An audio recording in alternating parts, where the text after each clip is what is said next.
নাতিটা বনে বনে কই ঘুরে নাতি চালাই নাতি সারা এদিকাই তোর মাথা ভিতরে যে ফুক পড়ছে মাথাটা দেখি একটু আর কয়টা নাতি ওই নাতি কইতাছে ওই তাবিলি আল্লাহ রাস্তা দিয়ে বলে যাবো কুসুম জানি ক দাদা আমি গেলাম না তো এলে আর কি কইয়াম যাবার তো কল লাগবই তার বাপটা যে সামার আল্লাহ রাস্তার কথা শুনবারই হয় না আমি তাপ লেগে যাইতেছি দাদা আমি তাপ লেগে গেলাম দাদা আমি তেরে চিনি করাম আচ্ছা দাদা আমি গেলাম আমার দোয়া করো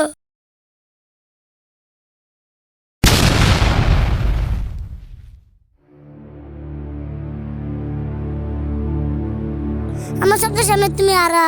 না তুমি কই যাও সংসার বাড়ি হারাইয়া হালাইয়া তাবলিগ গজা লাগতো না তাবলিগ নাই তাবলিগের বেড়া গেছে গা আমি 30 দিন পরে আসবো সংসার হালাইতে বাড়ি ঘর হালাইতে তোমার সামনে পরীক্ষা বাড়ি ঘর শেষ তুমি কই যাও 30 দিন পরে তোমার লাগবো অনলাইন তুমি বাড়ি ছেড়ে যেতেছো কিন্তু লাটিয়া লাগবো মনে করছো তুমি যদি যাও মরে গেল তোর দেখবার দিতাম তো দাদা একটা আছে ওটা বিরাট কুট না সামনে পরীক্ষা বুড়া কি বুঝতো না না না তার নাতিরে মাইরা হালাত দিলাক জঙ্গল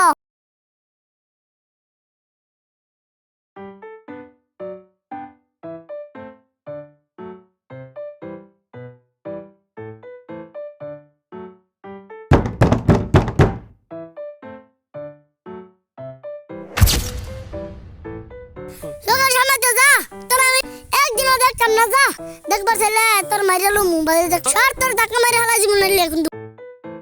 বাবা আমি তোমাকে ছেড়ে যাইনি আমি তোমার জন্য প্রতিদিন নামাজে দোয়া করেছি বাবা ওই তো ভাবছ আমি তোমাকে বলে দিয়েছি আমি চাই বাবা আমি চাই জান্নাতে তোমাকে জান্নাতে নিতে বাবা তুমি যদি আমার বুকে জড়িয়ে ধরো তাহলে বুঝবো আল্লাহ আমাকে কবুল করেছেন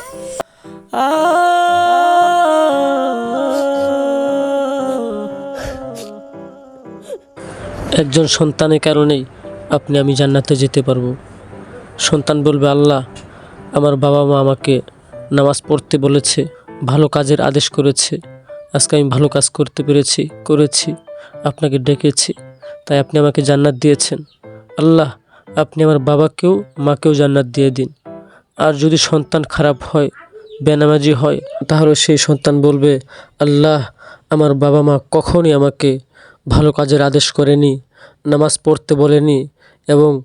খারাপ কাজ থেকে নিষেধ করেনি। ইয়া আল্লাহ আপনি আমাকে জাহান্নাম দিয়েছেন, তাদেরকে জাহান্নাম দিন।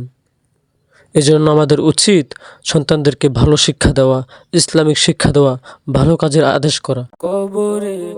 বাস পচার আগে লাশ পচে যায়, তবু কেন অহংকার